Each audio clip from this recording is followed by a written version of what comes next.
Kati Nalukoola ensonga ezimu nga muwa okuwa profono service ng'ezimu azisaba nga kugwa Ssebaana yaŋŋamba abaana abo oyo muzzukulu gubagoba njagala kumuwa probono service. Ne mugamba nnyina ŋŋambye Sam Muyizzi ne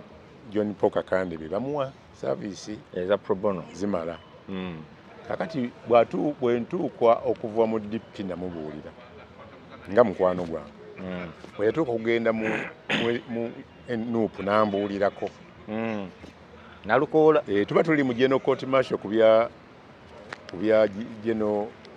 gundi ani ku bya Besigye kano. Ne mugamba mpulira ogenda kwesimbawo. Ono ayita ku kamyufu. N'aŋŋamba omuliro okuba gukyali. Yagutandika kati mu kamyufu. N'agenda n'ayitawo. Ne mugamba engatto gyo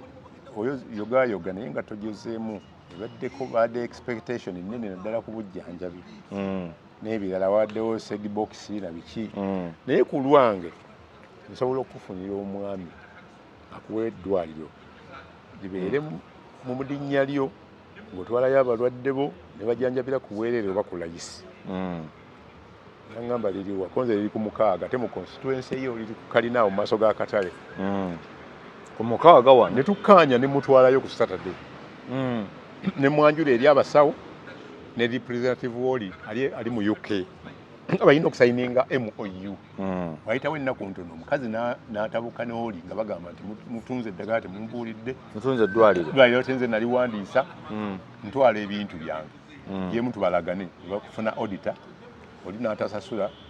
ono n'agamba sijja kusasula nzekka. Mu kavuyo awo mwannyina w'oli bwe yaleeta okulaba ebintu bwe bitambula n'aggyamu ebintu. Ne muyingira mu military okuva embuyo ofiisa n'agamba agenda kukwata Nalukoola n'oli omusajja n'omukazi w'oli abasibe. Ne mwoyawooya nja kwogerako n'omusajja oli ne njagala n'omusajja n'agamba bajja kutegeeragana. Paka omukazi yagamba nti mbirekedde Katonda yali omusawo. Kati ebintu bibajjamu nga eddwaliro lisalubula kubaawo. Oli omusajja n'afuna nearby place n'azzaamu eddwaliro awo nga bagamba wali even better. Nalukoola ku ofa yange yampayo $40,000 mututteyo nali ngenda na Masaka. n'akuwayoko gumu 2-3 ejja ddoola ebya Uganda token. Akasimu nze yamugatta oli yampayo $1,000 n'oyingira emitwalo gy'ongaana mu gumu mu kuwandiisa ayita principal. Nze eyamunoonyeza nga tansabire teyampita. Lwaki teyampita kyekibuuzo ekyettima. Mukyalo oyo gwe nkugamba Nakawuya yali amaze okuŋŋamba nti yalina looya gwe yasomesa n'afuna ne PhD n'amufuula estate manager n'amulyamu olukwe n'omuntu eyava eri nga ali n'agamba oli yamuwa powers of attorney ku ttaka eryo alitunde ne batandika okuligabana plots nga 5. Kati wagenda mu kooti omulamuzi n'ajja ku site n'ateekako temporary injunction nekwerako kintu kyonna neevaayo omulamuzi omulala Kazaalwe nga talina mukuwulira omusango gye bagututte oba yavaayo buvyeri yajja n'akwata fayiro n'ateekawo nti oli yateekawo mu bukyamu n'agijjako. Era bwe bakola apiiru nebakolagana ne babulooka bamuyita bamwine alina mukwano gwe bamuyita Agaba ne batandika okubuula okutetenkanya ettaka eryo nga bwe balitunda. Omukazi aŋŋamba 221 atuukirira Nalukoola ndowooza nga waliwo amuzigiridde nti omusajja ono mwesimbu alwanyise balooya bayita ababbi okununula ettaka lye. Amuyambeko okununula ettaka lye mu babbi. Yes. Ababbi nga bakozesa amateeka. Yes. Amuwa instruction ne instruction fee. Amugamba akola ki? Sente ziizo zonna ziri documented. Good enough nti naziwaddeko ne Nalukoola. Kuba lwe nasooka okukikoonako nabuuza Nalukoola nti baakuwa instruction fee $15,000 teeka ku byapa 5 wateekako ku kimu. N'aŋŋamba omukyalo oyo yangoba nga sinnamala mulimu. ne mugamba akugamba yakuwa ne milioni okwate milioni 65 n'agamba ozizeeyo nga tatunda ttakali wakkiriza ettaka lyo okutundibwa n'okwata ne ssente n'agamba nze ssente ezo nzirina nsobola ozimuddiza naye muwala we Judith namuwaako 5 ng'oli olw'okuba yali azibisizzayo ng'asasuddeko 65 kati bw'ambuulira weeziteeka kati omukazi mugamba omusajja wamugoba kati omubanja ki n'agamba simugobanga n'ampa document eziraga nti simugoba nga ne Nalukoola mu buwandiika alaga nti simugobe ze document zigamba ki ez'omukyala eziraga nti Nalukoola simugobe amuwa assignments n'amwongera milioni 92 musajja business ki gy'oteeka ttaka liriwa kati kweze 92 mbuuza mukwano gwange Nalukoola nti ate ezo zo zoogerako ki 92 ekibuuzo yakiddamu bw'ati Siraaje senga omuntu akutwala mu restaurant n'akugulira engege ensiiko obulungi n'olyako liiso ayinza okuvunaana akututte mu restaurant akugulidde engege ennamba ng'osazeewo okulyako liiso n'omugamba weebale nnyo ne mugamba otegeeza ki n'agamba ggwe wevuunulire kyenva mugamba nti kyentegeddemu nti bali babba ssente nnyingi ku ttaka lye era batunze ettaka lya billions bw'oliddeko milioni 92 lyeriiso n'agamba entaputa yiyo sinze njikugambye era nenkola komenti bwetyo Nalukoola nampeereza WhatsApp message ndowooza ng'asomye ku story eyo n'agamba mbadde nkunyiigidde nnyo naye kati nkukwasizza Allah ne mugamba onyiigirira bwereere fwe batusomesa amawulire batugamba buli kasolya kanju kalimu amawulire ne muyiyo kasolya ako nasangamu amawulire good enough nti nze nakola story nga nkufunye comment yo nakubuuza n'okindekera kakati ekyokubiri tuwamanyaako nti nakutaasa kuba military abaali bakoze olukwe bakuyoole ku lw'eddwaliro eryo ndiwaggulawo ng'ate nange waggulawo nga siriryo naye nze ne ndikupangira ndikuyiseewo ku PR tuzikola mabika oyo namukolera PR nifuna omuzungu bamuyita John Lendo twalina akasomero kambaawo wabadde oginyumizaawo ne mufuna essomero ewantu musajja natuleetera essente ezimu ne zibula ne tuzitwala ne tuzinoonya mu banka nenziraba nga nvudde mu America naye bwe mmala okuzizuula omusajja n'azimba essomero eryo ekabalagala ddungi ku ttaka ly'abakatuliki waliwo ne kyaki n'ajjamu bulanki eriwa eri Bombo kati alina neddala lyamabike lya musajja nakaseka mabike bwetumala okumugamba wagaana omuzungu ono omuzungu aŋŋamba can't we do without him naye mugamba why not nina Kironde Michael kati mukungu w'Emmengo yali musomesa awo omwana oyo alina essomero lyabadde asomesaamu kansanga secondary alina amagezi ku kuddukanya amasomero kankutwalayo ne batwala n'omulala bamuyita Diana alina essomero ya Kalinaawo erukuli ne mbamukwasa ne mbaganze ngenze mu America nandibayambyeko naye sikola ki siriwo naye mutuukirize nkomawo nga azimbyeko ebizimbe ne mufunira ne ssente era nze asooka kuba ku boodi ya Kironde kweri essomero kati mabike bwe tukola essomero olwa guduwiru ye twateekawo nti ye promota waalyo era ye patroni ku buboro kyo watusaba abaana tuli mugwa 10 tukubye kaladi ssomero bulungi nga mabika numba ku office ndali deputy mayor ngaavuga nga Siraaje saga kunteeka mu ssomero bugenda kugwoteke mu linnya lyange kunyonoona ne mugamba wali ekisugu n'obasuubiza essomero akasomero kolina kambaawo kali kibuli kati ofunye erino totaddeemu 10 okayana ki yes likukozesa linnya lye oli mu kutuukiriza kyewasuubiza nti siddamu kulaba kapanda ako nga koliko erinnya lya ne mpita Kironde ne tuwokya obupande obwa kaladi nga naye sente zituweddeko n'ayokya obwa black and white ne tubuzula naye n'akola essomero outside his constituency eyo Nsambya Kamwanyi n'agabawo naye obupande tugaba obupande naye asaba abaana kati abazungu ne bajja tutandise okwagala okuyita enkayana zize olumabika agamba yatumanga ne wheelbarrow eziva ku ssomero lye tetukozesa wheelbarrow ze bw'alaba liyimiridde tugenda kuyita abaana ng'agenda ku poliisi ng'awaaba tebatutte essomero lye lya NG oba giyita Friends Forever eri registered poliisi nga ngenda nkola statement nga mbagamba zino WhatsApp messages nga tusindikira Mabike omuzungu ng'akola fundraising ne sente ngeri gye ziyisangamu Mabike talina musiteeka ate yagaana n'okuligaana twatuula ewange mu kigango ng'enkuba netukubiramu abantu nga 15 tulwana ne Mabike omujja mu ssomero ng'agaana ne basalawo abazungu bawaabirani Mabike ne mbagamba bwe mugenda mu kooti mujja kufiirwa abaana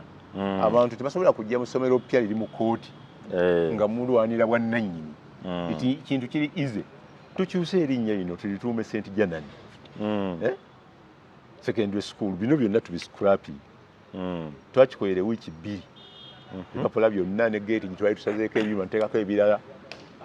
ajja ne osi kabalagala okuwamba essomero ng'essomero siri erisoma epapula fayiro gye balina essomero ddala naffe tulina ng'ekitugatta kifo ko Mabike abapoliisi ne bagamba Mabike ntutwale ku ssomero lino tewatugambe lino siri kesi tulina ndala si yalino siri yalino ng'avaamu naye teyapowa twagala okulonda first board y'essomero nga twagala okulonda chairman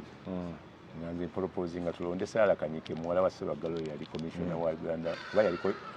deputy Kibuli SS deputy administrators nga Sarah mugamba ng'agamba nti sijja kusobola ssomero lyammwe saagala ssomero litandika nze ndi ku standard yaga Kibuli ate gunta onteekamu sente bikoze bitya namukyala musiraamu nga ngenda nnumba kijjamu nti yangu obeere candidate waffe ku bwaki nga ne Mabike ajjayo erinnya ayagala bwa candidate kati betulina abalonda bali 5 bwe twajja okuŋŋaana Sebaana teyajja n'owa Mabike omu teyajja yali kyagala yali agenze okukima baana ku ssomero batugala baana bana nga ŋŋamba Saala nga Saala ŋŋamba mumpa obwa chairman mugamba gugwe nasookerako n'ogaana katuli ku stage ereese kijambu yali chairman wa Makiri ate kati gwogamba kikusaawa tuwe buwe kalulu nti kale nja kukabawo good enough teyatuwa kalulu teyalonda Mabike teyalonda ffe jukira nakugambyeko nti twamukola Madison sababu kalulu akamu aka Mabike ntumugwerako ebigambo ebitaliiyo kati n'oli teyalonda kati nga tusibagana nkuba John Renda akamba nti ngaggwa akubiriza enkiiko olina okuddako ku sayidi emu ku yaffe niyo manyi wadda ku ya Mabike agenda tutunda era bwe yamala n'akola ki Mabike yali afulumyemu awo bwe yakomawo n'agamba kati nga musibaganye ngenda kulonda ku sayidi emu yera esinze ekijjukire yali main sponsor nadda ku sayidi yaffe Mabike ntumukuba teke teyakaya naawo tekisoboka toyinza kulonda ate kalulu kali feya ate alondesa naawo gize ne tumugjamu kati eyo product ey'essomero eryo era Sebaana yali wa blessing osobola okufuna ng'okozesa power Sebaana yatulikomending ng'awalala tugeze okukyusa essomero amanga yatuwe covering letter egenda mu ministry ng'ate onyumirizamu abagagga engeri gye baba meetingamu ondaze akaseera akatono kewakolaganako ne basajja balaba ng'ennyumba ogizimba tripu z'omusenyu ziba ziyiika buyisi era senga saabivaamu nandigizimbye naye of course akatale katuuka ne kaza bakafaya gavumenti newalirizibwa okusasula back naye otegedde okukolagana abagagga enjawulo yaabwe nti guno gwali guseerera musajja naye yeetaaga amafuta yeetaaga okulya naye naakuteekaawo obanga nkwa kaakati new development Sebaana abasajja bamwine bakola olukujjukujju batunde ettaka mataka ago omukyala mulwadde naye si mulwadde wa mutwe mulwadde birala kati ono ayogera naye ng'adda mu bantu abamu Lukwago nti oyo omukazi ab'amawulire abamu abagamba mwalina okubawa ssente kuba azirina naye mutegeere omukazi mulwadde wa mutwe ng'ono omwana kiwanuka bw'aba mulwadde wa mutwe basobola omumanigingira ebutabika kati tulina ne munnayuganda yakoze eddwaliro Entebbe nga lyabalalu nesiba n'abaffe baffe bakoko eyingira mu ssabo bano nga kiwanuka sente zaayo ya nnyingi outpatients eri eno ku lw'Egayaza Entebbe eyo kati ne butabika gyeri nti omukyala oyo bw'aba mulwadde wa mutwe bawo document eziraga nti access road bagabana miliyoni 4 omukazi akiteeka ku Nalukoola ne ba OCT ndi bagabana kati bwamuwa powers of what bwakyusa lawyer Nalukoola alina okugenda mu ba OCT ne SAM balooya be bagobye yali alina okubasaba handover ayanjulire kooti nze lawyer wa Nakawooyo omupya naye babadde bagenda mu kooti kusinziira ku mukyala nga bali abakadde bebawa ne adresi Nalukoola atuddemu butuuzi na zino ate omukyala agamba ategera oluvannyuma nti baali mu chambers ezimu n'akola chambers endala kati nga bw'olaba Alaka ne Lukwago nti baaliko awamu senga wajjawo ddiiru Alaka nga yeetaaga gundi eyita buyisi Lukwago agamba nti wano tukozeewo tutya balina emisango gibagatta nga ogwa Besigye agira n'ayitayo bano n'ayitayo bano nga bakolaganako nabo kati ezo sente agamba nazo baazirya ettaka agamba nti Nalukoola bino ebina baalya byaki miliyoni ebina compensation ya UNRA zaali zalina kugenda wa mukazi kati niwajjawo ne basiba abaana be yakabajjayo ba wiiki 2 mabega kati kigambibwa era byonna mbiwadde Nalukoola bwanziramu tujja kukola part 2 kuba saagala kubeera one sided nti Nalukoola mukyala we yafunako poloti muka Nalukoola yennyini version emu version ey'okubiri bagamba ku ttaka eyo alinako eka 2 point something waliwo n'omulala Sam looyo omukadde nti alinako omukazi mugagga bw'ati ettaka lyenkana ki omukazi amaze kuge yagenda 217 ati ettaka lyenkana ki Westland Deneko naye nga liri waliwo eriri ekigo waliwo n'eriri Erweza kaakati Nalukoola agamba mukazi we talinaako yagamba kukyalo talinaako ttaka talinaako poloti ate ye abajje n'olukyamuzi baali bamugambye akole process ate nejje najje bagende bamenyeko ennyumba balabe ennyini byo bamenyeko ennyumba balaba akayaniro n'emisana tezirina plan balaba akayanirawo kati ebibadde bikyali awo omukyala yakyusiza looyo omupya Nalukoola amutadde ne ttiimu ye bwakyusiza omumanyi yabadde awolereza gwe bavuganya ne Nalukoola yabadde awolereza Nambi kati firimu etandika butande yamukyusiza n'aleeta oli era yagobyeko mu kaseera katono yasobodde okugobako abasikwota simanyi oba Nalukoola akyaliko sinaba kugendayo gyagendayo okusobola okufuna paati 2 mu kaseera kano olwoya gwe baawaddemu akaseera akatono butono basikwota bonna yabagobyeko ku ttaka Nalukoola ayinza okuba ali mu abo teyeekolera empapulo looza naye sisikwota kati kyenafunyeeko emmengo nti Menge Buganda Land Board ekyalina omukazi oli nga Bonafide Ochipant yes era n'obusuulwa busasula ekyali chance tebigenze olwo yadde Nalukoola asobola okuba n'influence awo kuba waalina office ku Masengere naye Buganda Land Board ekyali solid ng'emanyi oli waliwo ne communication ezigamba nti oli ye mukyala omutuufu ekibuzo kiri nti omukyala tabanga mupange bupanze kulwanyisa Nalukoola politically gwe nga bw'okisimye fayiro ze tezitandikira awo zatandika eyo mu 2022 Nalukoola waayingiriramu nga bali batandise nga tanalaganako nti agenda MP ekipya ate ekiriwo kyengenda nakyo kuleetera paati ey'okubiri Waiswa Mufumbiro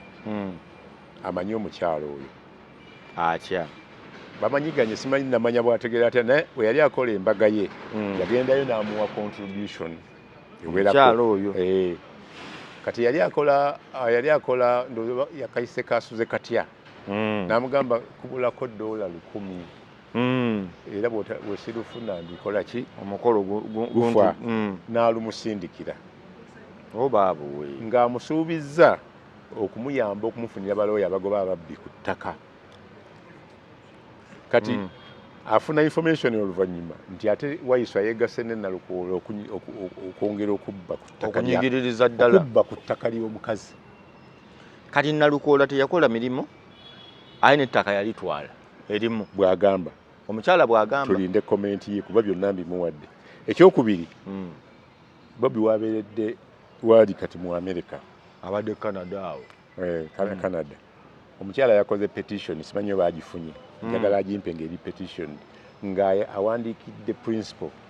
timutusoloozaako wano 3 okuyingira mu gundi yammwe conference abantu abayingira basooka kusasula bw'ati wagamba $3 nakiwulirako kati n'agamba mwagoba mpuuga lwa bulyake bwa ssente ng'amugamba njagala okozesa ya district y'emu ogobe Nalukoola ogobe ne mu Fumbiro kuba bwe bakolaganye okunfuyiza ssente ezisukka mu biliyoni 2 wano kozi Nalukoola yali gundi mpuuga iyo wabukadde 5 service award bano babumbi 2 nebino n'agamba bw'otaakola ekyo tugenda kukola demonstration kati eyo gye mbadde ebyo byebbali biri byali direct politics na kibiina kati ate lwaki abayagala bakozesa office omukyala agamba nti famire eyo yonna n'abantu b'emikwano gye bakkiriziganya bawagire struggle ya Nuupu yes kati baagala abalage ku bwenkanya nti abantu batambula nabo bubali abalyake nga n'oli yamugoba lwa bulyake omukyala ayagala lwaki tasabye Kyagulanyi n'ayogera ne Nalukoola n'atereeza ensonga ze mu bbaluwa bwe najja nja kugikuleetera ku paati tu kuba yaŋŋambye agendako yawadde omuntu agidirivalinge nga amuwadde n'ebisatu ebiyingira yamugaya bisatu genda oyingire mu lukiiko ogikwase principal talooze nti bya bufuzi ebintu yetaaga omuntu amutemera waliwo kibayita circumstantial evidence Nalukoola yaŋŋamba omukazi yamugoba nambuulira n'ennaku z'omwezi nina ebbaluwa ng'egikulaga ku paati 2 ngiweerezaako Nalukoola ng'agamba nti nkyali ku mulimu gwo nga Nalukoola ategeeza omukyala nti kyo by'oli mu kummanja nkyali mu bikola nkyali ku mulimu gwo ate amugamba alina sseegi gyatuukako tizina 65 nazitoolako neneesasula emirimu gye nnakukolera oli gy'agamba gy'ataamukolera ne ku 92 mu mateeka looya kuwa fee n'omusasulako n'akubanja tasobola kukwata zajje wantu nti zino nziwambye kuba nkubanja ekyo loo kanso tekikkiriza kati omuntu alina kujja wala oyo omutuufu mwebali kuba ate bwe tuba tufune betugamba bwe tuli ffenna mu struggle oba Nalukoola teyamanya nti ono omukyala ali mu struggle ng'alooza wenalemu naye amubonereza teyeetaaga kukimanya bw'ogamba omuntu nti muguwa ddalu ani yagambye nti mukyala muguwa ddalu Nalukoola agamba oyo mulwadde nja kuweereza ku katambi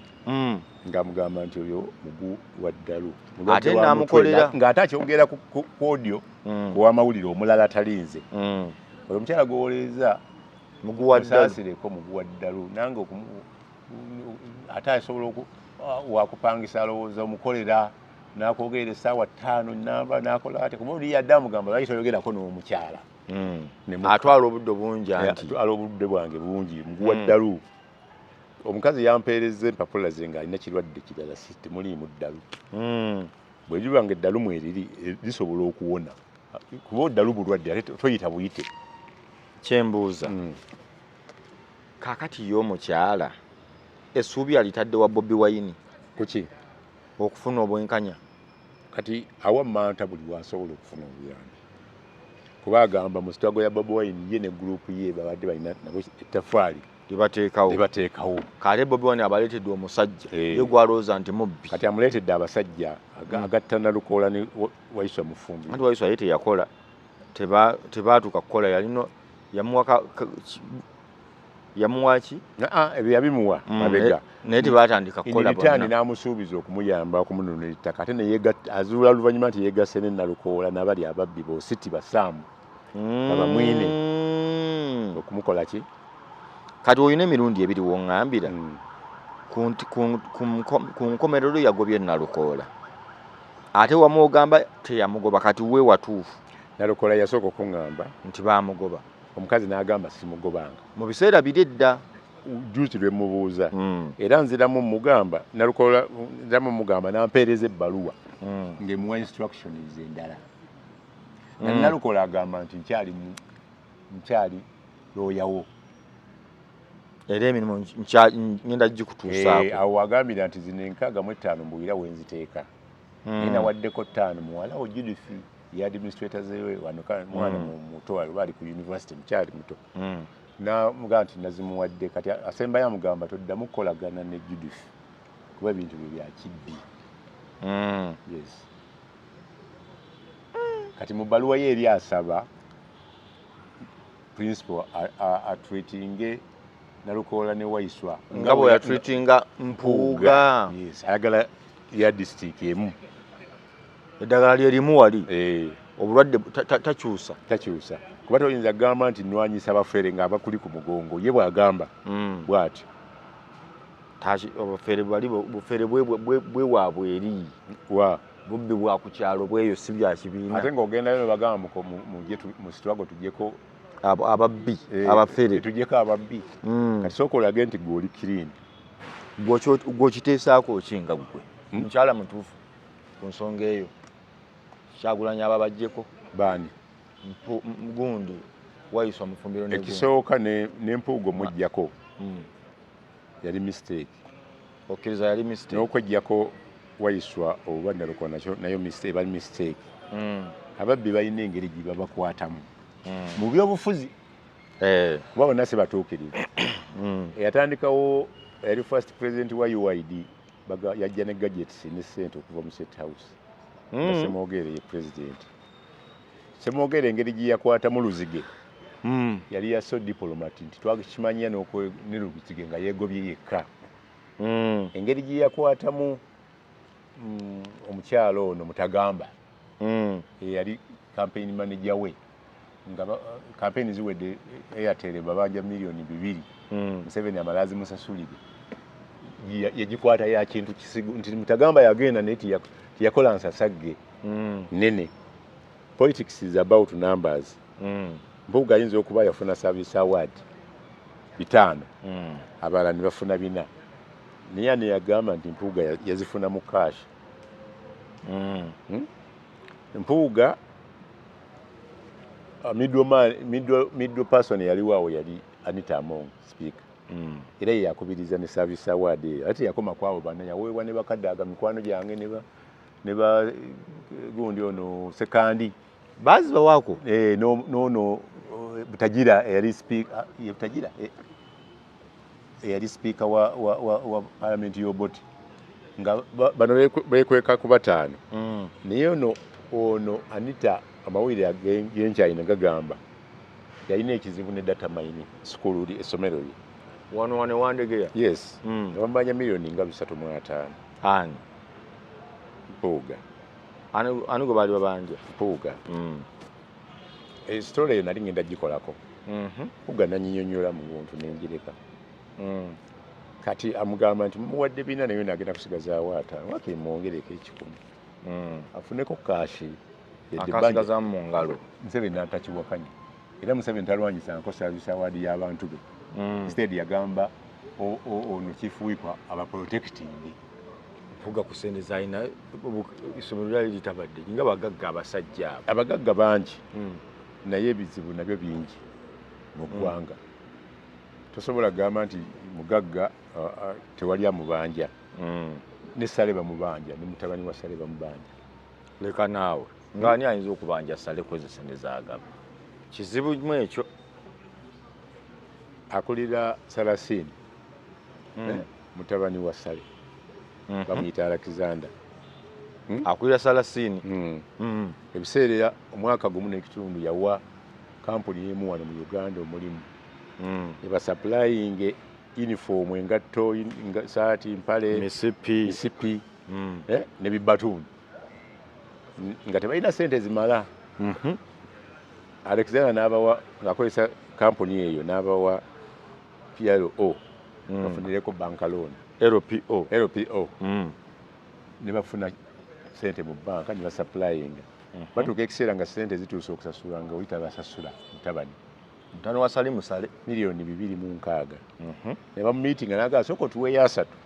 ano interest gibateekamu tukole sedu ya payment empya nabagamba ngenda bawa mukwatemu 9 abagamba gwakuna banka kati yatuuse ekiseera mu gw'omusanvu nga guggwako yagala kukwata bintu bya kampuni noonya essimu ya Sale nfuna 5 zonna nga teziriiko noonya Alexander mugamba abantu bano wabasupplyinga ne bakola ki bakusupplyinga ebintu bakubanja nagamba kati ozeemu byaki nga bantu te mu kooti bamutute ne mu kooti ne mugamba kituufu naye misango ne mu kooti bagamba settle outside court kati nze nzeewo nga mediator okuva wa Sero gwengani ne mubuulira nti ndi CEO Third Eye Media Consultants nkola ku bintu abalina ebizibu na biki sobola okuba mediatinga naganga tonnakikola sooka ompe essimu ye omusajja yakutuukiridde njogereko naye ne mugamba nina ya mukazi yajja ewange nakazibwe nagaa gimpe nengimuwa naga nti kuddira ebbanga kimpaamu olunaku lumu kati wayise ennaku 3 yampeereza message nti yamuzeemu naye banka yagala kutwala ki bintu katoyinza gaa nti omugagga tebamubanja kyogamba nti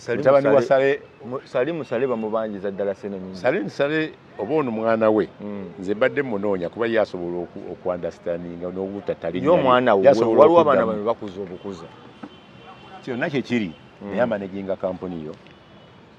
kampuni yani ya Sale so kampuni ya Salimu Sale gye babanja exactly naye mwana niyo mayinza okubaganya Salimu Sale abantu kyekinjagaza oli era nakubidde kibaza mpe ku simu gyendowooza nti naye teriiko kati sirina simu ye yonna nasembye okuwira Sale nga naye agobyeyo abayimbi promoters eggulu nenkola ki kati oba yevuwala ngensi tekimanyi olaba yabagobye bugobi ne baviirayo awo bavuddeyo muvinga emboka ayinza n'obutayavuwala doderi yasooka okubagoba yabagamba ndimbulwa n'obudde obukola ku nsonga endala ez'eggwanga nga ndi kummwe omanyi lwaki yabayamba mu covid abayimbi nga baavu basobola okukubira ennyimba ezikusuula nga baavu ojjukira Mayinja bwe yagamba nti situgitunda ani agula ensi kuba tugitunda mu bibajjo agula eyo wamu abuze bwe yafuna emmotoka n'akasente teyakubayo oluyimba teyakubayo oluyimba mwamala mumalako mirembe ene wammwe exactly naye baali bagenda muwa tikiti eggomba anti ne mumugamba kati bwe bamumalako emirembe ne bamuwa emmotoka etaliiko kaadi bwagitunda hoteri teyagenda okufuna obuweero teyaddukira wa mukyala ali ebweru akomawo wano kakati n'agamba abantu nti abantu baganyi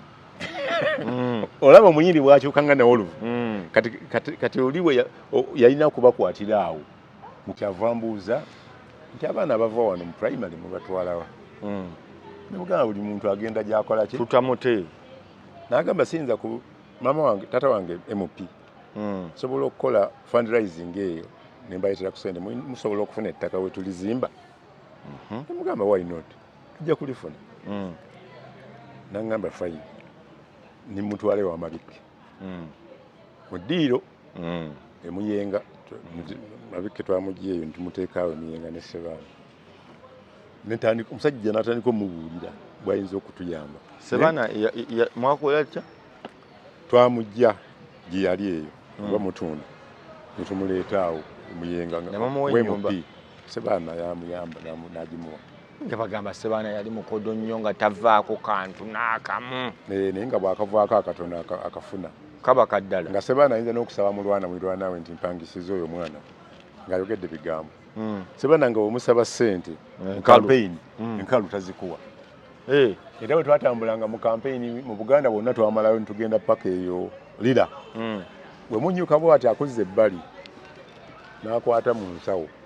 naga saagala bali balabe n'akuwa olukumi obupya busatu nali manyi omulala n'amuwa butaano nasaagala oli amanye amaliriza abawadde emitwalo egi mwenna lumu saagala munnaamanye omugamba nti nina ddiiru njagala mukono gwo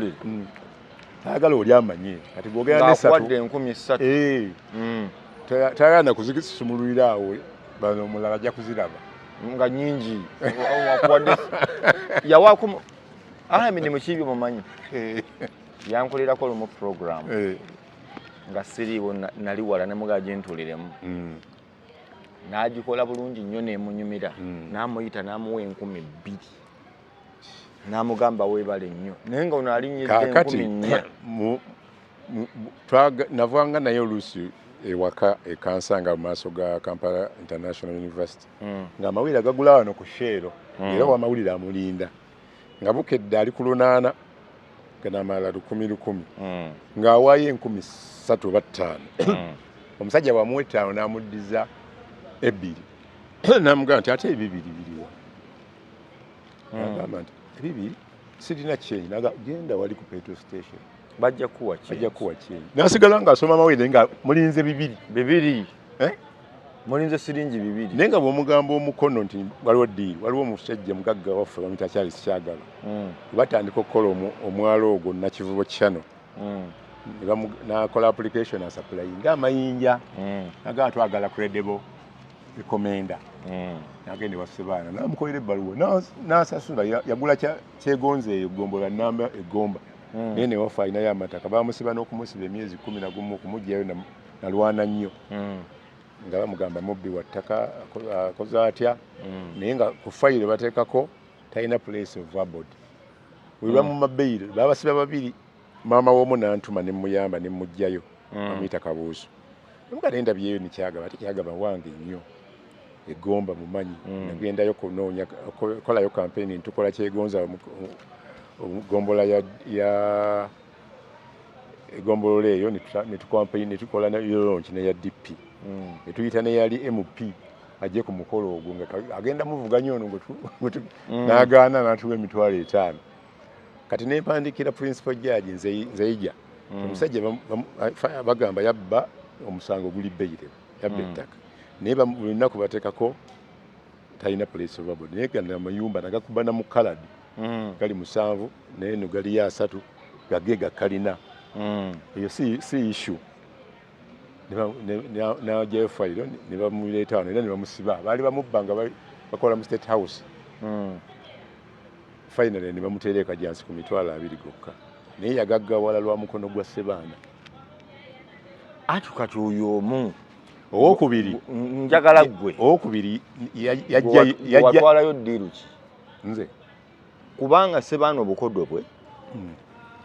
bw'oba tofunye embeera eyo tojja kumufunamu nti ofunye weetaagira omukono gwe nze sitwalangayo ddiiru nnene naye zaali 2 emu yali ya Norema Services waliwo omuvubuka bamuyita Nuuru yasomera Nuuru mu byokuyonja okwoza enguudo okola ki n'okuyoola kasasiro we yajja ne muteeka mu baamawulire nga tuyita muwujja n'alanga ebintu bino ne mugamba nti nze ndi deputy mayor e Makingi njagala onkolera ekintu kimu okuva ku ssaawa paka ekibuye ku poliisi oluguudo twakalumala kolansi naye enguudo zino eza Maramu ziyiwamu enfuufu njagala olunjoleze nkutwale wa Sebaana n'atandika naye namutwalayo nga tannamala kutandika Sebaana n'akibuleesinga omusajja n'ayoza oluguudo yali ajja mu loole 5 n'atandika kujjamu kaweerubalo kamu Sebaana n'alulonkingira awo ng'ekatwe ku poliisi n'abawaaba n'agamba agenda nakutwala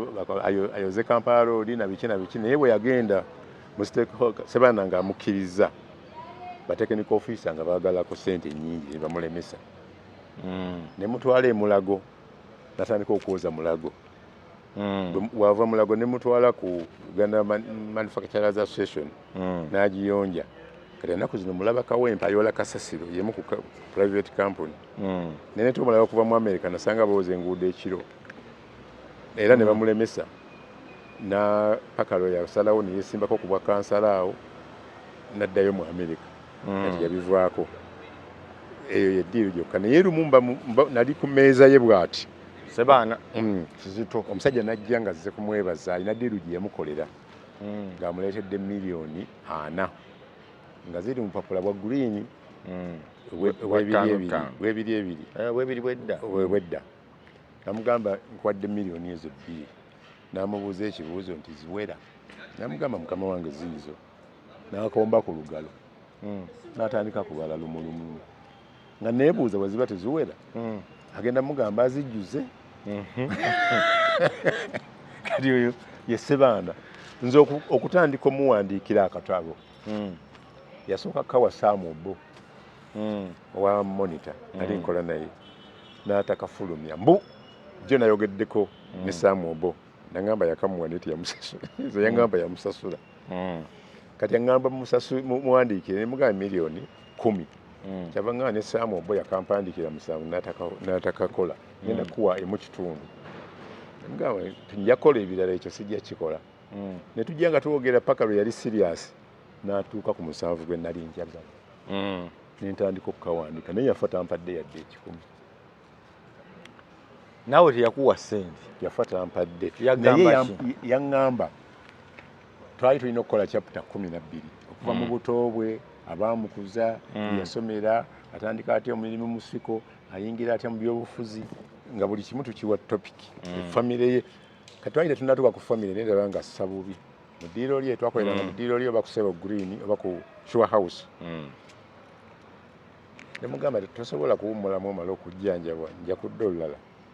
Kyava ngamba nti enkyo olina obudde konze ku lulwo nina kuba namukolanga kuva ku ssaawa 10 paka ku emu. Uwo yamalanga ekyemisana nga etteeka limugamba yakiranga ku musanvu limugamba kwebakamu paka ku 10 nga yeebaka essaawa 3 emisana ng'etteeka ly'abasawo. Kyava muganja kubeerawo enkeera n'aŋŋamba nti jangu ssaawa 2 ate nga najjanga ku ssaawa 10 ne tukola okuva ku 2 nga tunywa caayi ne tulya ffenna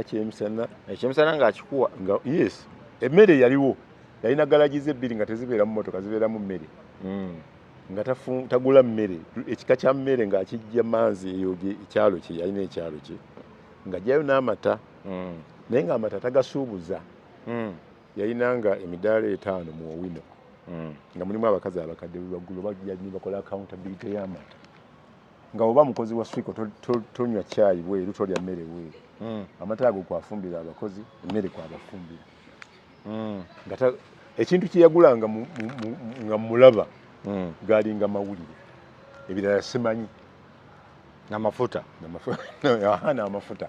era twatambulako naye mu campaign kumpi Buganda yonna naye ng'akulaga nti wano ninawo ettaka kumpi mu district ya Buganda ng'alinamu ettaka naye nga n'erimu tamanyi weriri watuufu kuba ye omulimu gwe yawolanga yasooka okuwola kamyu ku nte ng'akuwola n'omusingira ettaka oyagala akakadde nagampa ekintu kya bukadde 5 chansi nnene nga tosobola kulinunula chansi nnene era ye yagamba tateeka ssente zisinga mu bbanka ng'aziteeka mu ttaka ate nga zizaala kati abaalwaniranga eyo ku mataka nga bagenda okutuuka mu commissioner mu Uganda Land Commission nga kuliko Sebanyi nga bamunoonya eryo nno siritunda nandikuguzizza liri yafa akyalwanira mataka ge kye bamwogerako ekyobugagga buno obukambwe ennyo nti yali mugagga nnyo ebimenya amateeka kituufu. Museveni yakikakasa nga azze okukubagiza ng'agamba bamulwana n'abagagga abaaliwo mwenna muli bagagga ndabawo ne kwagalana kyamaani waabwe naye tewali asinga bugagga Sebaana nti obugagga bwe sirina likodi nti alina ebbanja abantu bonna ng'abagagga abalala ye nga teyeewola bw'obuwaavu obumuluma asobola okutunda ettaka lino n'agula eddala Alina ebyobugagga ebyali biyimiridde by'osongako nti bino Ssebaana kino kyali kiki ng'oggyeko insurance? Mu Kampala awezaamu ebizimbe 10 nga biriwo. Central Business District. Awo nga ku hoteli gibayita manya hostel bagiyita mabega hostel waliwo hostel 2 ennene awo waliwo ebizimbe 3 alina ekizimbe awo nga ku Babakuli alina ebizimbe mu Makindye Shua House nga alina Sebo Green Eriwa Sebo Green eri Bukasa hoteli nene. Okay. Lumu yagikola nga ndi deputy mayor.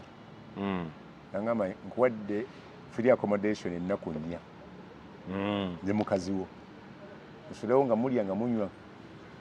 Male ovayo nkubuulira ekiddako. Nengenda nensulayo nangamba nti njagala oginkuulire mu mawulire nfune ba customer. Naye mmwe nga division ku lulwo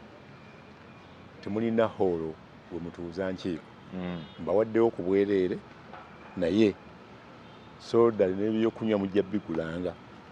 Olumba ne council oba meeting free of charge. Engana mbigamba Kalibbala speaker wange. Nangamba ffe tubadde tusipangisa ku Shine Hotel Kansanga ate oyanaatuwaaki ffe okutwalayo omukokonzi oli mulalu oli akuwadde bwereere ate kati ogamba naako akuweeki Shine badde kuwaaki ate ffe tubadde tusasulayo ng'awandiikira maneja wa Ssebaana ku Sebo Green twotampa bukadde 2 sireeta kutandika kuleeta kanso zange deputy ngambye nga maneja ngambye Ssebaana omumanyi tavaako ssente kati nze nzijjewo obukadde 2 bw'asabye nga muyita ng'agamba Sebo sijja gitwalayo nga mugamba nti kale kanso ng'etuuka ng'agiyita ku Sebo Green nga nange mu linnya lya meya ngiyita ng'agiyita ku Shine Hotel nga ngiyita ku Sebo Green ng'ayita convincinga Kiraka tumwine agenda apreside abeerewo nga agamba ne nga yeye speaker nga nze ngamba deputy agende eri muyenga ku hoteli ya ku Sebo Green nga chairman wange Kalungi ngamba butawuno nalwana oti ankuyambireko wakonze luveemu nze nja kukola ki kati kansala waffe nga baweza kukolamu nga neta sensa motion ya Kalibbala nga bagigula nga Ssebaana bamugamba nti omusajja w'SDP alwana DP agala gobako wa DP ndoza aleeta ba movement. Ani w'SDP olw'ebise? Nze nga Ssebaana abayita bakansala nga bankubira essimu nga bali mu kanso ngamba saagala kuleeta WNRM kuba twalinako ab'NRM ono yali RDC ne Sendisi gundi yaŋŋamba mbalonde babeere kabineti yaffe ngamba ngenda kuleeta Mulangira Kimbugwe wa speaker ate wa DP Ssebaana nga resolving nti mugende Kalibbala genda wetondere deputy nze nawa Siraje ekifo ekyo bw'obanga wasazeewo n'ogenda eri yabadde mutuufu kunenya genda mwetondere sensa motion agijjewo bwe yajja nga nyongera kufuna mikono nga batugenda emuyenge wa hoteli ya Kirumira nga tawunikiraka Rufi Kijambwa jakubiriza Kalibbala nga ajja ne Tom gundi ne lawyer wa Lukwago yeyanjula watawunikiraka nga nze mpanika omukono nti z'ensonga temuba lawyer nootinga ekyatamatidde zitwale mu ki nga mpisa resolution nga bamugjamu obwesige nga ngamba Kalibbala nti sigenda kukuma eggaata ennume wenoonyeza akalulu oba osobola oddeko ffe twagala oli nga ngamba ono RDC yali addayo erinnya bw'olijjayo nze nakulonda sooka olizayininge wano tesikuzzaako owangula ng'ofuuka sipiika otawangula ofusigaza kifo nga ne Kalungi waali awo nga tulonda nga Kalibbala bamugjamu bamukuba bubi nnyo yagenda naawe abasimanyi musango gye wabonereza ku Kalibbala ku lwa Ssebaana kuba tuwadde ekifo kya bwereere ate gwogamba bw'atampa ssente waliwo ekintu ekitakola sensi ne mugamba kale enjawulo yo giteeke mu mmere n'ebirala naye ekifo kyo bakituwadde kya bwereere kati oyo Ssebaana. Ne Ssebaana naawe okkiriza yali musajja mukodo atasangika. Yali mukodo nga naye abwemanyi. Naye ayina omuntu kyenza mukolera kyonna n'amukwatira ku kaasho mukalu nti akakadde kaakano. Mu kalulu zandibadde nga kukuba bipande ogenda olyeko enjawulo. Naye yalina printing machine yali ya DP ku nkuluma. Nga gyakozesa ne bakubira n'abakandidate abalala be basobodde. Teri kumwawula. Kizibu okuwawula Ssebaana, kyali nga kizibu okuwawula. Bwe wamubeeranga okumpi wali oyinza okugaggawala ng'omukwatira ensawo. Ng'oyinza okugaggawala. Otya? Omu yamukwatira ensawo bamuyita Lukwago, atali Lukwago ono Elias. Lukwago yatuuka ng'abasajja balaba. Ayagala Moze akatale ka gundi Kannakasero n'Owino. Kaakati bwentegeera Lukwago nfuna sitoole nga bagimpadde eyogera ku tawuni kiraaka bamwine yali tawuni kiraaka yali bamwine baana abeera ku Uganda Human Rights Commission. Nakuba oli yampa sitoole nga presidential gundi document nga evunaana oyo tawuni kiraaka okumma investor mu China ku ttaka awo ng'agenda ku Red Cross ng'agenda ensambya olaba container eziri awo ndabawo waliwo ettaka erimu lya Zubair Bakara lidiserera nga bali wadde muyindi kati bwe nkuba document eyo nga njagala okufuna comment ku bamwine ne simufuna ennaku 3 ndaba Ssebaana oyo Lukwago nemuwandikira kakiiti nga batudde mu kanso nasooka kulaba tumwine nga azze okuggula wavudde mu kanso ne mugamba nina komenti ntono nnyo nanga nti mukama wange atudde eri nga nzira mu komenti lindako nga mpa Ssebaana ka document nga anziramu ngenda nga nkozesa nga komenti ku story yange ku ssaawa 11 personal assistant we gubaali bayita Mashasi Nsubuga nga nkubira oli ludda nti ndi ku monitor meya akuyita wano ku City Hall nemugamba nyinyuse naga nti abo batolina motoka tukuweereze motoka nemugamba nti nina motoka z'obuzaava muma mumpita mulimu gw'obuzaava manya gwa monitor nsabe motoka nga ngamba gire gisabe nga nsabe motoka nga bantwala ku City Hall nasanga Ssebaana tawuni kiraaka n'Ensubuga nga batudde nga Ssebaana ava mu ntebe nga nkwata mu ngalo nga mbuuzaako ng'afuluma teyadda sigalamu basatu Nsubuga agamba oyo Siraje Luwama wa DP ate munnamawulire mugundiivu eyawandiisa story eri gy'obadde ogamba bamwine nga mbuuza tumwine oba bamwine ambuuza nti story eyo tetunda lwaki togivaako mugamba sinze marketing manager wa monitor bwe bampa story gyenkola ate balina obuyinza okugifulumya oba obutagifulumya nyinza okugikola paragraph 10 ne bakolako yemu bonga ebyange nafayirinze story nangamba lwaki tubafunye comment konze nakusanze naye wekitiibwa afulumya mpadde comment namugamba toyinza butagifulumya konze siyinza okugyako kyenyinza okukolera mpa comment yo nteekemu kyava ngamba nti jangu enkya ne mugamba basekretary bambuuza oba nina appointment kati banambuuza ki ani oyo tawuni kiraaka nga ngamba nti onajja kuleeta Nsubuga era we nagenda yantwalayo ng'akwata ekibaasa nga mpa lipooti ya Museveni nga akuddemu empapula ezoogera ku bamwine nga ngamba ye komenti yange kati nange nalina document yemu mu bbaaga yange nga nzijuvu nga mugamba tawuni kiraaka oli covered lipooti yonna nga bw'ogimpadde ngirina ate erimu empapula ezitaliyo kyava ngamba wagijjeewa nti njirina nemugamba sisobola kubuulira gyenze nzija bintu byange naye njirina ndowooza twawukane nagamba fine neŋŋenda yali Mande ninda story ku Mande Lwakubiri Lwakusatu Lwakuna Lwakutaano togiraba ngenda nkebera ku kompyuta nga kuliko fayiro namba tekuli story bagideletinze nga naye bantumye mu kooti bampadde assignment ogenda okukola ku musango saagukolayo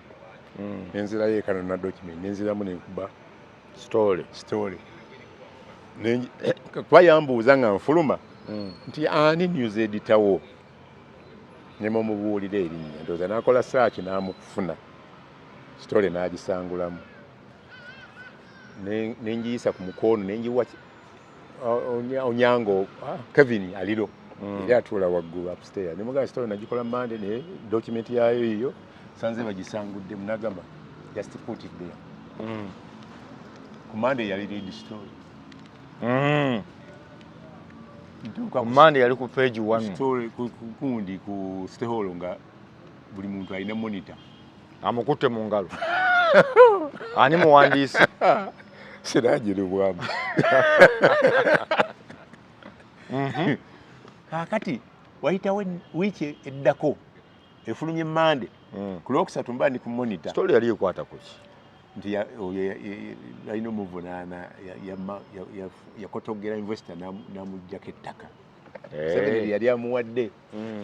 mpulira omuntu ankubira essimu wayise wiiki naku 3 yafuluma Monday ku Lwokusatu omuntu n'ankubira nagaa Siraje Lubwama wangi nze NASA nemugamba NASA yangamba NASA basajja balaba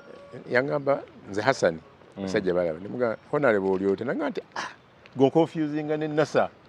NASA MP nze NASA wa Maliba konze gyendi sikumanyi naye manyi Muganda okuba nali nakolako report ya demonstrate gundi law banonda Kasene mu parliament akole paper erwanira abasiraamu oteeke eyo butalikola ki nempandikira aba Uganda Law Society nti na idea esinga ku ya Kasene yangamba kola gundi ogituwe copy natwatuuka eri mu mpiri entebe ne bakozesa yange era ne bansasula yali ne Kasene ne bamusasula kati awo endabira NASA twagendanga okusaala ffenna nafuuka mukwano gwange waliwo emisango egyabanga ku basajja balabanga situukira basajja balaba ndaba NASA nampa comment ku lwoli nga NASA simumanyi kati NASA ngamba oli luddawa basajja Hassan akugamba koze ndi ku monitor nangamba fuluma wabweru awo waliwo omusajja mumpi bamuyita Ibrahim akuleete wano ali mmotoka myufu ngenda okugulawo gate nga omusajja bwali mugamba sebo nze Siraje nanga bakuntumye nga simanyi yategedde atya nti ndi ku monitor era ku ssaawa ezo nanvuga paka ku 6th Street ku Maliba asangawo bakansala ya campaign aba NRM ne movement atera okusponsoringa abantu bwe batyo mu council ni ku MP olwatuuka n'agamba Siraje jangu nentuuka nangamba kuyise kukwebaza sikulabangako story gye bakubye ku Monday oyo omwami tawunikira akananga alina byannwana nkwaddeyo sente zino yakuwayo sente nga mmeka zaali 8 emitwalo 8 mwaka kyobo yaba 22 saa 2 22 manya 22 kuba namala akabanga katonda ngenda mu America nali nfuluma nampita nangamba wali oliddeko ebyenda mu Lufula kuba nali nkimanyi nti yatwala Lufula nemugamba sibiryango kugamba Ibrahim nkyakoye akutwalayo ye breakfast nengenda namusangayo nendi ebyenda n'emitwalo endala 5 nenzirayo eka bandi awo nga mpise yalina amaka 2 ebugoloobi neeno ennyumba yali yasulamu mwine yasulamu Convoice specials kazibu eri munyonyo awo erina go down wansi eringa ya Dr. wava muno nantwala eyo nandaga application z'okusaba akatale utali bwa nakasero 3 6 naye nga ziri mu mannya g'abakazi bakazi construction biki nangamba okuliko kampuni yange emwe esaba nakasero n'owino naye njagala okolemu story olabe eriwo esinga okuba perfect kutafa kuyange era sijikulaze noonya nkola search kampuni ezo nga nsanga zonna 5 nga ziri mu mannya ga Hassan kani z'abasajja balaba ng'emu yeetali nga simanyi kigendererwa kye nga nakola story 2 actually ndaba obunafu bweno n'obugundi bweno nga nsanga bugoloobi nga nkwatirira obukadde 2 nga bumpa sinnamanya nti avuga kigaali. Lumu mba ndi ku lunch nga Matemba Mpita yali minister wa ethics. Miria. Jangu wano kwagala nandagirira office ze wezaali. Ngampa document nkole mu story. Ngankola story ngafuna comment ku bantu nga oluvannyuma namanya nti basajja balaba gisa muwoli. Matembe. Kati we bampa offer okugenda mu America. Nenkwata documents zino ez'obutale. Nenzimuddiza. Samusangayo. Nendekawo ka note tingenda mu America mu nnaku 3 okuva kati. Naye saagadde genda na documents zo zino. Nga nkubira akawungeezi ogenda otya n'otatwala soda. Gonanywa ku nnyonyi konze bangamba mu nnyonyi bagira bagaba mu soda ng'ogyeko zino zitulinnya okugendeko ng'ez'emigugu. Nangamba kale Lukwago ajja kuwa soda wo. Kakati ngenda okudda ngampa millions Lukwago nga mu waka 5. 3. Ngenda America yampa mitwalo 5. Musajja bala yampa millions 3. Ngenda okudda nga oyo nga ekiremeseza akatale ako ye Sivana. Mutalo obugaba. Balaba Sivana agenzeko wabweru niba oyo Lukwago n'atwala ewa Christine Namiro mukyala Sivana amutwalira basajja balala ne bateesa ne bamuwaayo Lukaaga. Obukadde Lukaaga. Agenda okudda ebweru nga omukyala agambye gwe utafiira agambye akatale bakagabe. Ne gundi agambye minisita gundi agambye bakagabe. Gwe akatale kannyoko ko weesibako. Oye nenga tamanyi kiri mabega. Tamanyi nti Lukaaga lwayise wano mu mpiso. Kati agenda okutuuka eri nga maama amugonzezza. Nga nti kakati ngenda kuba waaka akatale kamu mulondeeko either bali ku ddembe oba Nakasero. Nga bamuwaddeyo 8. Omukyala omwami oyo Sivana oli bamuwadde Lukaaga nga batoopingako ze saamanya nga gatubwagala bulungi nga babuuza ekibuuzo ekyettima nti ate bakansala abantu nga gansansi bamugamba yitayo olukiiko oluli special ku nsonga yonna gy'oyagala okitulekere nga baleeta bakansala Sivana mutebenkevu kati ng'abagamba nakugambye tanywa caayi walala kujaga ewe ng'abagamba bannaaye nze navuddeyo sinywedde caayi kansala yenna anywedde caayi n'atanywedde mumperekereko mu restaurant waggulu tukomewo tutuuze nejensikaave nga muli contented nga bagenda waggulu Sivana yakomberera bukomberezi kakopo nga bakomawo buli baasa ya kansa mu ntebe ng'erimu ebbaasa $12,000 bukadde 6 ku 7 ekiteeso baakiyisiza eddakiika 2 nga Sivana akireese era n'ababuuza n'ekibuuzo ekyettima ku mwenna ani atayambwangako basajja balaba manyinamu abamu abasponsalinga okujja wano ne bakiyisa Road Block n'esigala wa tawuni kiraaka gwe bayitanga Luufi Kijjambo nga tumwine ye deputy we utafiire bwamanya nti Luufi Kijjambo yakoze Road Block n'awandiika ebbaluwa nga wa Kijjambo trip za nsi 2 malayo weeks 2 acting nga yalina okuimplementinga Nakasero yagenda okudda nga ebipapula bitambudde nga n'akatale omusukulu akatutte abutala abututte bwombi yagenda okudda nga mbuyagazi kunta nga takyakizza mabega kuba tatambula na mikono na stamp ono Lukwago gwe nkugamba ekibuuzo kiwambuuziza nti Sivana obeerako otya naye n'ogaggawala gundi amutwala mu booni basajja balaba eri awo awunga ku City Hall ng'alonda mu motoka ezo gy'oyagala ng'alondamu nga mwensungu kiki n'akasente kayemuwa Lukwago ng'agaggawala ng'ayise ku ddaala lya Sivana oyina omuliraane wali oyina omuliraane nnyo naye nga yesi yazikutte nti azikole ki azikuwe eyo nkujja eyo nkutute mu bubbi nina omukyala gwe nawulira ku lw'entebe awo ebiboozi byafulumako emabega awo nti story kandabe wano story wagimanyako nga story egamba nti bakwasa omukulu Honorable Mupika Wempe North omukulu Nalukoola se ettaka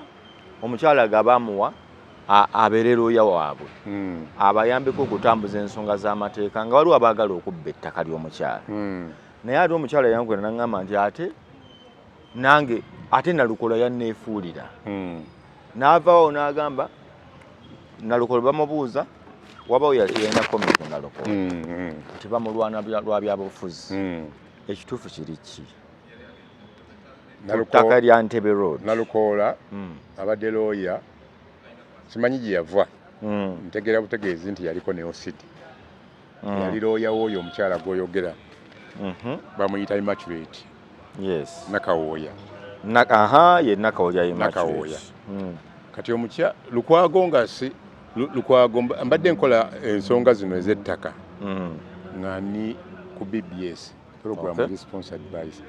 Kadaga singa gwe mulamuzi yali sponsored bwe yaggwako nange BBS nentabukira sponsor wotaliiwo kati twagazaki nendeeta mukama wange Senfuka Janja Basukaayi naye nensigala neva mu kusinga gwe mulamuzi nangikolera bweru mu birala nensigaza obulamu bugagga